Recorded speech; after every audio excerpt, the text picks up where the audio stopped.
ಓಂ ಶಾಂತಿ. ಪತ್ರಪುಷ್ಪದಿಂದ ಇಲ್ಲಿ ಸಹೋದರಿಯರಾದಂತಹ ದಾದಿ ದೀದೀಜಿಯವರು ನಮಗೆ ನೆನಪಿನ ಪತ್ರವನ್ನು ಪತ್ರಪುಷ್ಪದಿಂದ ತಿಳಿಸಿದ್ದಾರೆ. ಪರಸ್ಪರ ನಂಬಿಕೆ ಮತ್ತು ಏಕತೆಯ ಆಧಾರದ ಮೇಲೆ ಯಶಸ್ಸಿನ ಸಾಕಾರವಾಗಿ ಮೂರ್ತಿಯಾಗಿರುವಂತಹ ಶಿಕ್ಷಕರಿಗೆ ಮತ್ತು ಬ್ರಾಹ್ಮಣ ಕುಲಭೂಷಣದ ಎಲ್ಲ ಸಹೋದರ ಸಹೋದರರಿಗೆ ಶುಭ ಪ್ರೇರಣೆಗಳು. ನೆನಪಿನ ಪತ್ರ ಆಗಿದೆ 21/1/2026.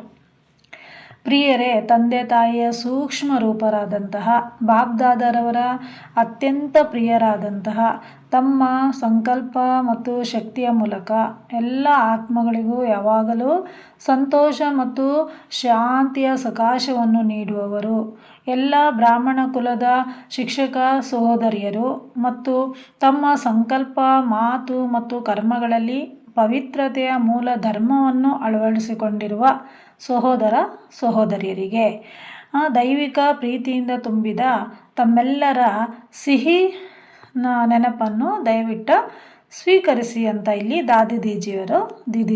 ದೀದಿಯವರು ಹೇಳ್ತಾ ಇದ್ದಾರೆ. ಜನವರಿ ತಿಂಗಳಲ್ಲಿ ಬಾಬಾರವರ ಎಲ್ಲ ಮಕ್ಕಳು ಬ್ರಹ್ಮ ತಂದೆಯ ಸಮಾನ ಬಂಧನದಿಂದ ಮುಕ್ತರಾಗಿ ಮತ್ತು ಜೀವನ ಮುಕ್ತ ಸ್ಥಿತಿಯನ್ನು ಅನುಭವಿಸಿದಿರಾ. ಎಲ್ಲೆಡೆ ತಪಸ್ಸಿನ ಉತ್ತಮವಾದಂತಹ ಅಲೆ ಇತ್ತು ಮತ್ತು ಎಲ್ಲ ಬ್ರಾಹ್ಮಣ ಆತ್ಮಗಳು ಒಂದು ಶುಭ ಚಿಂತನೆಯಿಂದ ಎಲ್ಲರೂ ಸಂಘಟಿತ ರೂಪದಲ್ಲಿ ಇದ್ದು ಆ ಸಂಘಟಿತ ರೂಪದಲ್ಲಿ ಇದ್ದಂತಹ ಶುಭ ಚಿಂತನೆಯಿಂದ ಬಂದಂತಹ ಪ್ರಕಂಪನಗಳು ಪ್ರಪಂಚದ ಮೂಲೆ ಮೂಲೆಗೂ ಹರಡಿದೆ. ಈ ಸ್ಮೃತಿಯ ದಿನದಂದು ಅವರ ಬಾಬ್ದಾದರ ಪ್ರೀತಿಗೆ ಪ್ರತಿಕ್ರಿಯೆಯಾಗಿ ಪ್ರತ್ಯಕ್ಷ ರೂಪವಾಗಿ ಪ್ರೀತಿಯ ಅವ್ಯಕ್ತ ಬಾಬ್ದಾದವರು ನಮಗೆ 2 ತಿಂಗಳುಗಳ ಕಾಲ ನಾವು ಮಕ್ಕಳಿಗೆ ವಿಶೇಷ ಹೋಮ್ವರ್ಕನ್ನು ನೀಡಿದ್ದಾರೆ. ಅದಕ್ಕೆ ತಾವೆಲ್ಲರೂ ಪೂರ್ಣ ಗಮನವನ್ನು ನೀಡಬೇಕು. ಬಾಬಾ ಹೇಳ್ತಾರೆ, ಮಕ್ಕಳೇ, ಈಗ ನಿಮ್ಮ ಸಂಕಲ್ಪಗಳನ್ನು ಮತ್ತು ಸಂಗಮ ಯುಗದ ಅಮೂಲ್ಯ ಸಮಯವನ್ನು ವ್ಯರ್ಥ ಮಾಡಬೇಡಿ, ಅದನ್ನು ಉಳಿತಾಯ ಮಾಡಿ ಸ್ವರಾಜ್ಯ ಅಧಿಕಾರಿಗಳಾಗಿ ತಮ್ಮ ರೂಲಿಂಗ್ ಪವರ್ ಹಾಗೂ ಕಂಟ್ರೋಲಿಂಗ್ ಪವರ್ ಶಕ್ತಿಯ ಮೂಲಕ ಮನಸ್ಸು ಮತ್ತು ಪ್ರಪಂಚದ ಮೇಲೆ ವಿಜಯವನ್ನು ಪಡ್ಕೊಳ್ಳಿ.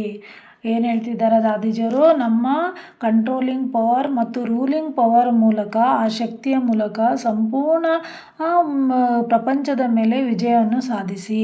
ಸಮಯಕ್ಕೆ ಸರಿಯಾಗಿ ನೀವು ಪುರುಷಾರ್ಥಿ ಆಗಿದ್ದೀರಾ. ನಿಮ್ಮ ಆ ಪುರುಷಾರ್ಥಕ್ಕೆ ತೀವ್ರ ಪುರುಷಾರ್ಥ ಎಂಬ ಪದವನ್ನು ಸೇರಿಸ್ಕೊಳ್ಳಿ ಮತ್ತು ಯಾವಾಗಲೂ ತೀವ್ರ ಪುರುಷಾರ್ಥಿಯರಾಗಿ. ಈಗ ನಿಮ್ಮ ಯೋಗವು ಸಾಮಾನ್ಯವಲ್ಲ, ನಿಮಗೆ ಜ್ವಾಲಾಮುಖಿ ಯೋಗ ಬೇಕು. ಆದ್ದರಿಂದ ಪ್ರತಿಯೊಬ್ಬರೂ 2 ತಿಂಗಳುಗಳ ಕಾಲ ನಿಮ್ಮ ಚಾರ್ಟನ್ನು ಇಟ್ಟುಕೊಂಡು ನಿಮ್ಮ ಫಲಿತಾಂಶಗಳನ್ನು ಬಾಬ್ದಾದವರಿಗೆ ನೀಡಬೇಕು ಅಂತ ಇಲ್ಲಿ ತಿಳಿಸ್ತಾ ಇದ್ದಾರೆ. ಈ ವರ್ಷ ಶಿವ ಭೋಲಾನಾಥ್ ಬಾಬಾರವರ ಇವತ್ತು ಜಯಂತಿ ಆಗಿದೆ. ಈ ವರ್ಷ ಶಿವ ಭೋಲಾನಾಥ್ ಬಾಬಾರವರ ಜಯಂತಿಯ ಮಹಾಪರ್ವ ಫೆಬ್ರವರಿ 15ರಂದು ಬರ್ತಾ ಇದೆ. ಬಾಬಾರವರ ಎಲ್ಲ ಮಕ್ಕಳು ಈ ಮಹಾನ್ ಹಬ್ಬವನ್ನು ಬಹಳ ಉತ್ಸಾಹದಿಂದ ಆಚರಿಸ್ತಾರೆ. ಅವರು ಎಲ್ಲೆಡೆ ಶಿವಬಾಬಾ ಅವರ ಧ್ವಜವನ್ನು ಹಾರಿಸ್ತಾರೆ, ಬೆಳಿಗ್ಗೆ ಮೆರವಣಿಗೆಗಳನ್ನು ನಡೆಸ್ತಾರೆ ಮತ್ತು ಅನೇಕ ಸ್ಥಳಗಳಲ್ಲಿ ಪ್ರದರ್ಶನಗಳನ್ನು ನಡೆಸುತ್ತಾರೆ. ಪರಮಾತ್ಮನ ಆ ಅವತರಣೆಯ ಶುಭ ಸಂದೇಶವನ್ನು ಎಲ್ಲರಿಗೂ ಹರಡುತ್ತಾರೆ. ಈ ವರ್ಷ ನಮ್ಮ ಮಹಾಯಜ್ಞದ 90 ವರ್ಷಗಳು ಪೂರ್ಣಗೊಂಡಿವೆ. ಆದ್ದರಿಂದ ಈ 90ನೇ ಮಹಾಶಿವ ಜಯಂತಿಯಂದು ಎಲ್ಲರಿಗೂ ಅನೇಕ ಅಭಿನಂದನೆಗಳನ್ನು ಇಲ್ಲಿ ತಿಳಿಸ್ತಾ ಇದ್ದಾರೆ.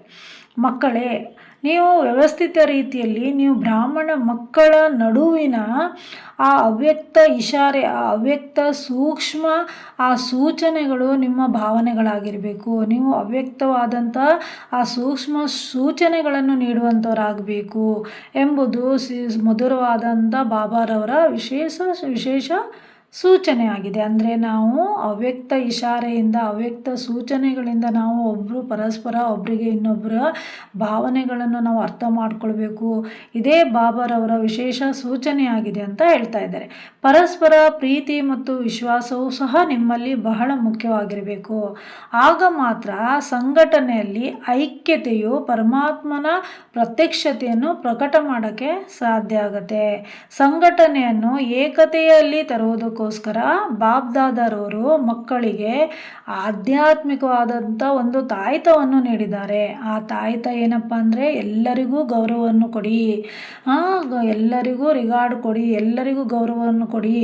ಈ ಗೌರವದ ದಾಖಲೆಯು ಅವಿನಾಶಿ ಯಶಸ್ವಿನ ದಾಖಲೆ ಆಗುತ್ತೆ. ಯಾವಾಗ ನೀವು ಇನ್ನೊಬ್ಬರಿಗೆ ಗೌರವವನ್ನು ಕೊಡ್ತಾ ಹೋಗ್ತಿರೋ ಆವಾಗ ಯಶಸ್ವಿಗಳಾಗಲು ಸಾಧ್ಯ ಆಗುತ್ತೆ ಅಂತ ಹೇಳ್ತಾ ಇದ್ದಾರೆ. ಅದೇ ಸಮಯದಲ್ಲಿ ನಿಮ್ಮಲ್ಲಿ ಒಂದೇ ಒಂದು ಯಶಸ್ಸಿನ ಮಂತ್ರ ಕೂಡ ಇರಬೇಕು.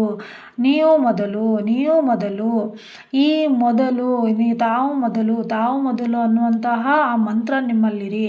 ಅಹಂಕಾರವನ್ನು ಅಳಿಸಿ ಹಾಕಿ ಮತ್ತು ಇತರರನ್ನು ಮುಂದಕ್ಕೆ ಕರೆದುಕೊಂಡು ಹೋಗಿ. ಇದನ್ನು ನಿಮ್ಮ ಸ್ವಂತ ಪ್ರಗತಿ ಎಂದು ಪರಿಗಣಿಸಿ. ಇದರ ಮೂಲಕ ನೀವು ಸದಾ ಯಶಸ್ಸನ್ನು ಪಡೆಯುತ್ತಾ ಇರ್ತೀರ. ಈಗ ನಿಮ್ಮ ಸ್ವಂತ ಪದವಿಯನ್ನು ನಿಮ್ಮ ಸೇವೆಯೊಂದಿಗೆ ಬ್ಯಾಲೆನ್ಸ್ ಮಾಡಿಕೊಂಡು ಪ್ರತ್ಯಕ್ಷತೆಗೆ ನೀವು ಸಾಕಾರ ರೂಪ ಆಗಬೇಕು ಅಂತ ಹೇಳ್ತಾ ಇದ್ದಾರೆ.